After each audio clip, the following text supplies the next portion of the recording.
مزید ویڈیو کو دیکھنے کے لیے ہمارا چینل سبسکرائب کریں۔ آج کی اس ویڈیو میں ہم پڑھیں گے تشبیہ اور استعارہ کی تعریف، ان کی وضاحت اور مثالوں کے ساتھ ساتھ ان دونوں کے درمیان فرق۔ تشبیہ تشبیہ عربی زبان کا لفظ ہے۔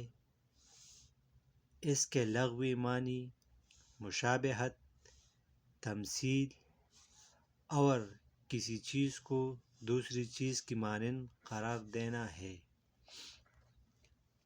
تشبیہ عربی زبان کا لفظ ہے۔ اس کے لغوی معنی مشابہت، تمثیل اور کسی چیز کو دوسری چیز کی مانند قرار دینا ہے۔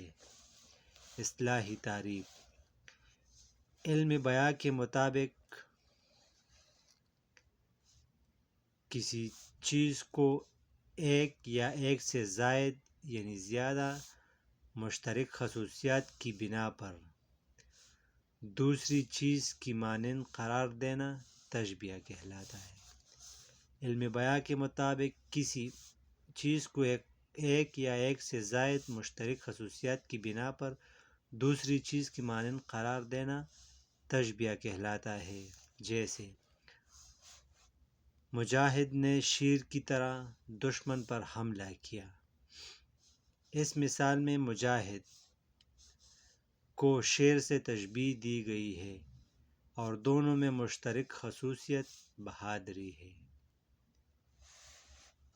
استعارہ استعارہ کے لغوی معنی ہے ادھار لینا۔ استعارہ کے لغوی معنی ہے ادھار لینا۔ اصطلاحی تعریف: علم بیان کی اصطلاح میں جب کوئی لفظ اپنے اصلی معنوں کی بجائے مجازی معنوں میں استعمال ہو اور اصلی و مجازی معنوں میں تشبیہ کا تعلق ہو تو اسے استعارہ کہتے ہیں۔ علم بیان کی اصطلاح میں جب کوئی لفظ اپنے اصلی معنوں کی بجائے مجازی معنوں میں استعمال ہو اور اصلی و مجازی معنوں میں تشبیہ کا تعلق ہو تو اسے استعارہ کہتے ہیں۔ مثلاً راہ راست۔ راہ راست ایک لفظ ہے۔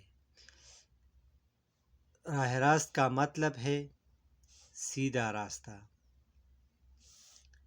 یہ ایک مرکب ہے، ہم اس کو مرکب بولتے ہیں۔ دو یا دو سے زیادہ الفاظ کا مجموعہ مرکب کہلاتا ہے۔ راہ راست کا مطلب ہے سیدھا راستہ، لیکن مجازی مطلب ہے دین اسلام، کیونکہ سیدھے راستے میں اور دین اسلام میں تشبیہ کا تعلق ہے کہ جس طرح سیدھے راستے پر چل کر مسافر کامیابی سے اپنی منزل پر پہنچ جاتا ہے، اسی طرح دین اسلام پر عمل کر کے بھی آدمی دنیا و آخرت میں کامیاب ہوتا ہے۔ استعارہ اور تشبیہ میں فرق: تشبیہ میں حرف تشبیہ کا ہونا ضروری ہے، جبکہ استعارہ میں حرف تشبیہ نہیں آتا۔ جیسے ماں کا کہنا میرا چاند سا بیٹا تشبیہ ہے اور ماں کا کہنا میرا چاند استعارہ ہے۔